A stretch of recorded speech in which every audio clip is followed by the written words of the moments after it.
السلام علیکم ناظرین، آپ دیکھ رہے ہیں پی سی ورلڈ نیوز۔ میں ہوں Rida Sindhu. S S P patrolling police Faisalabad region Mirza Anjum Kamal کی ہدایت پر موبائل ایجوکیشن یونٹ کی ٹیم نے نیو سبحان ٹریولز پر روڈ سیفٹی ورکشاپ کا انعقاد کیا۔ ہمارے divisional bureau chief Rana Faisal Arif کی تفصیلات کے مطابق جس میں نیو سبحان ٹریولز کے مالک حافظ عطا اللہ اور ڈائریکٹر سجاد علی خان نے سیمینار میں شرکت کی۔ Incharge mobile education unit sub inspector Rizwan Bhatti نے ڈرائیور کو لیکچرز دیے۔ اس دوران ڈرائیورز کو روڈ سیفٹی اور ٹریفک رولز اور پیٹرولنگ پولیس کی ہیلپ لائن 1124 کے متعلق آگاہی لیکچر دیا۔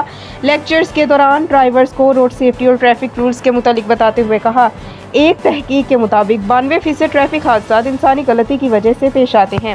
انہوں نے ڈرائیورز کو ہدایت کی کہ ون وے کی خلاف ورزی مت کریں، ہمیشہ سیٹ بیلٹ کا استعمال کریں، گاڑیوں کے درمیان مناسب فاصلہ رکھیں اور ہمیشہ 2 سیکنڈ فارمولے پر عمل کریں۔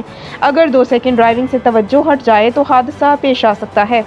گاڑیوں میں پریشر ہارن کا استعمال مت کریں، بس یا وین کی چھت پر مسافروں کو سوار مت کریں، پبلک ٹرانسپورٹ میں غیر معیاری اور غیر قانونی گیس سلنڈرز کا استعمال مت کریں جو کہ ڈرائیورز اور مسافروں کی زندگیوں کے لیے خطرہ ہے۔